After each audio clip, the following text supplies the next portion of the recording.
Today, my Z06 gets a brand new set of wheels and tires. I install a couple of simple mods, and I go for a spirited drive in the mountains. Come on, dude. Wow.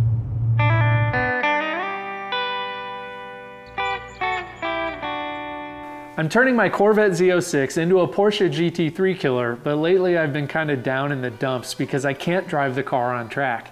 After battling with the brakes for a while, we're still not gonna make it. I've realized that I need new wheel bearings, and now I'm waiting for those to show up. If your brain is wired like mine is, sometimes the plan really gets in the way of having fun, even though having fun was kind of the point in the first place. And so today I'm gonna make a point of having some fun. Even though Goldie isn't capable of driving on the track right now, she's more than capable of driving on the street. And so the script is gonna go out the window for a little while, and I'm just going to install some mods, and I'm gonna take Goldie out for a drive. And what better to cheer me up than a new set of wheels?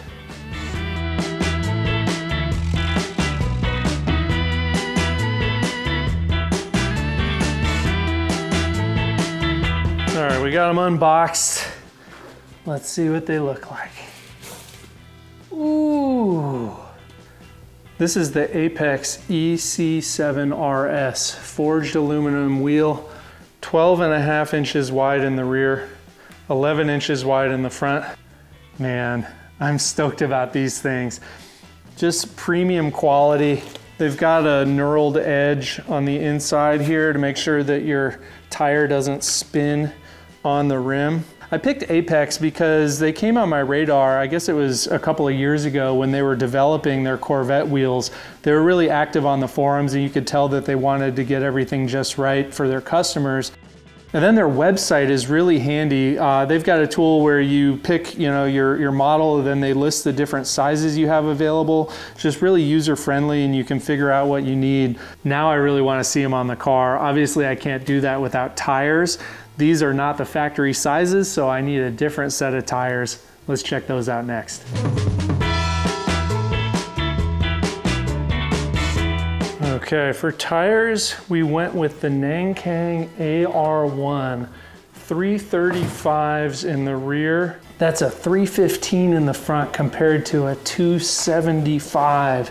That's the factory size. Well, I've had some experience lately with the Michelin Pilot Sport Cup 2. It's an amazing tire, but the Nankang AR-1 is a lot cheaper, and it's supposed to be able to put in similar lap times. Now, this is very much a track tire that's kind of barely street legal, so you wouldn't want to put a lot of street miles on this, but we're gonna do it anyway.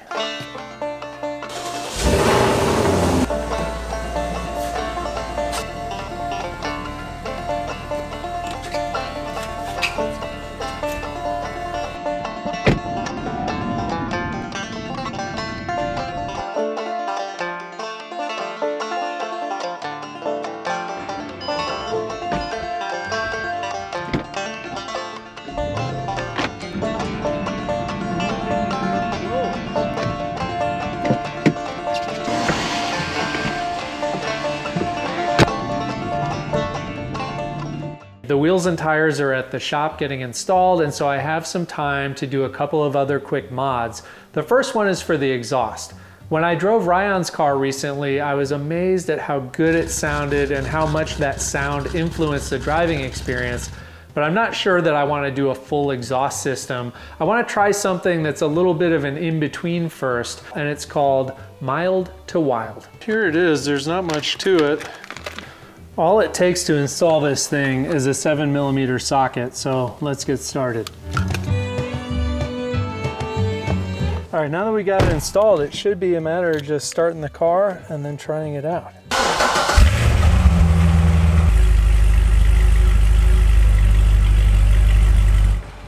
Well, it doesn't seem to be working, so it's time to troubleshoot.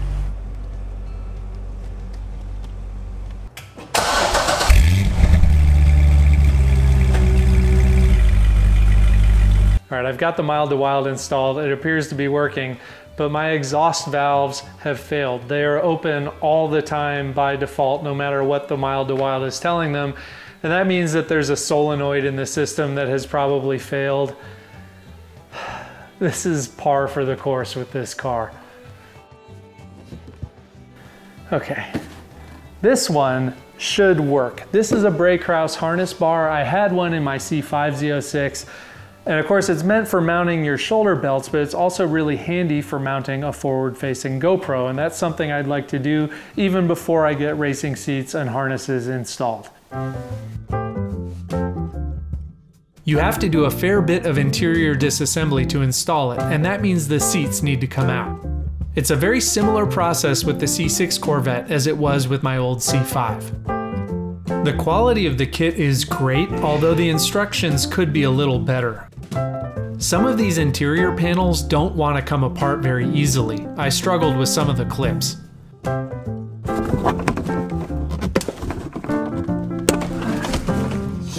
I also struggled a little bit with getting the struts for the rear hatch disconnected.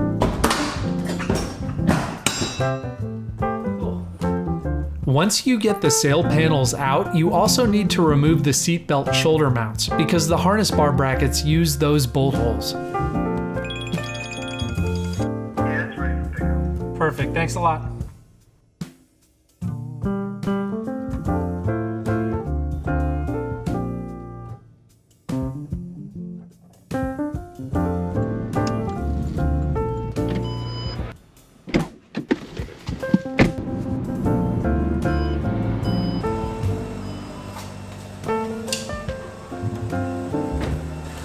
Fitting the harness bar is a little fiddly and takes some adjustment to get it just right, but it's not hard to do. The sail panels require some drilling, and the kit comes with paper templates that were easy to use. It calls for a 7/8 hole saw, but I used a Forstner drill bit. Once you have the holes drilled, it's just a matter of reassembling everything, doing the final mounting of the bar, and putting the seats back in. The whole process took me several hours, but I'm sure if I did it again, it would take less than half the time. Whew, finally got that harness bar installed. Took a little longer than expected. Need to get the wheels and tires on. Is that mine?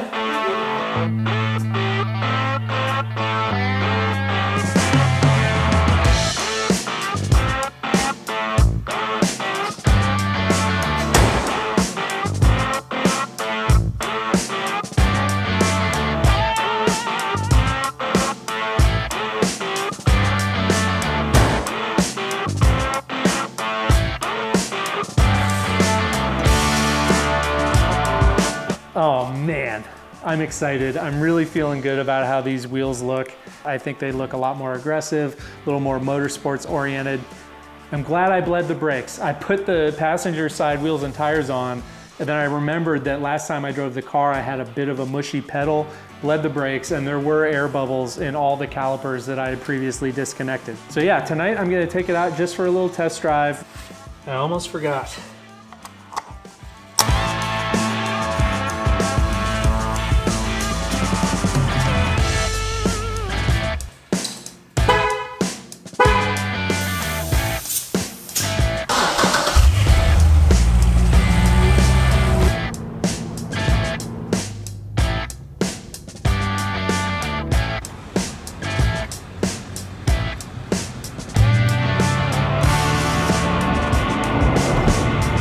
Progress. Okay, I'm happy with how the test drive went. We got a full tank of fuel. The car seems good to go. So tomorrow morning, I'm going on a mountain run. I'll see you bright and early. All right, it's early the next morning. The sun is not quite up yet. I've got a couple of hours to get up in the mountains and get back, which should be plenty of time. And I've got a little surprise for you guys. Surprise, here's Nicole.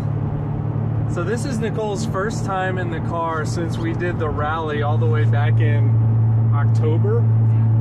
That was not the best experience in terms of Goldie kind of showing what she can do. We had blown shocks, we had brake vibration, and we had old tires.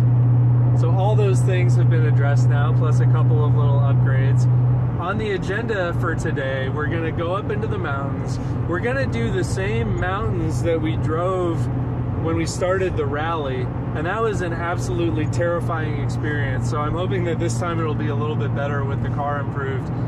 The tires definitely make a lot more noise, and I can feel through the steering that we've got a lot more front end grip because we've got much wider tires. So when Justin, a buddy of mine, let me borrow his Ducati Super Sport in exchange for babysitting his farty bulldog Lycan, I took the bike up to Wolfgang Gap, which is off of Blood Mountain, up in the mountains north of Dahlonega, and I found a really nice spot to take a photo of it, and so I thought we would go there and do a little photo shoot with Goldie with her new wheels. Sound good? All right, let's go. All right, we're entering the mountains north of Dahlonega. We'll see how she does. Whoa. Dude was not staying in his lane one bit. It's part of why you don't want to go too fast out here, is because you don't know what other people are going to be doing. Compared to the track, there's so many variables. That's pulling over. Thanks, bud. Do the right thing, Honda. Guy's just trying to take a leisurely stroll. No, he's not. If he was, he'd be staying in his lane. It's just not a really flattering shape. You can pull off. You can pull off! A Honda for active lifestyle people. It's kind of like if you're not willing to commit to a Subaru, like more of a, It's trying a to be cross like tour. a lifted wagon. The cross tour. Cross tour. Yeah. I think there's a small chance that he doesn't even know we're here. You know? Also a small chance that he's loading his rifle. You don't have a gun with you if you're driving a Honda Cross Tour. To his credit, he's not going like ultra slow. Come on, dude. Alright, Honda Cross Tour, you win this round. I didn't mind the fog because that would be kind of dramatic looking. Oh, shit. Of course. What if somebody was coming the other way, dude? Didn't think about that, did ya? Huh? Oh, straightening the curves. Flattening the hills. Someday the mountain might get 'em, but the law never will. I'm just a good old boy. You know my mama loved me. Is that ad-lib there? No, I'm pretty sure that's part of it. Something close. Waylon Jennings wrote the theme song for the Dukes of Hazzard. I wonder if the Dukes of Hazzard would have had nearly as much success without a kick-ass, countrified theme song.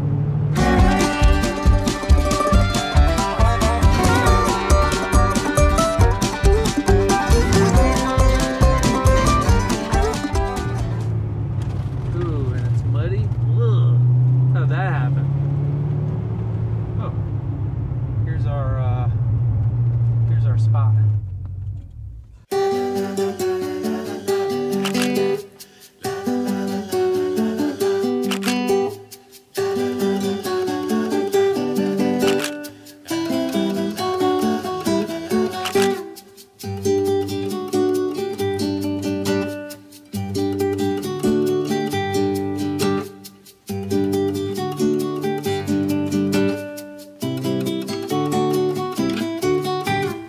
I think we got some good shots, hopefully. I like that little spot. Wolfgang Gap is so tight and twisty. So I think mission accomplished. Obviously the Mild to Wild was a bust, but the harness bar seems to be doing the job of holding the GoPro just fine, and it only cost me like 17 pounds to do it. 17 pounds? Are we speaking British? Weighs 17 pounds. It's 17 pounds. I wish it cost 17 British pounds. Yeah, it was more like 50. Look how narrow the tires are on the Prius. Yeah. Oh my goodness. Oh, we're not taking any chances. Wow. I'll give it to the Honda Cross Tour. They were making an effort. This Prius, although if I had tires that narrow, I might be concerned too. Oh. Thank you, Prius. The roads up here are amazing. And compared to the first time we had Goldie up in the mountains, she's a million times better, no question. And for me, just coming out and enjoying the car. Sorry, that's a nursery that my teacher talks about. I'm shooting the outro. Thank you guys for coming along for the ride. If you want to see another video about Goldie, I'm putting a link right over Nicole's head. We'll see you next time.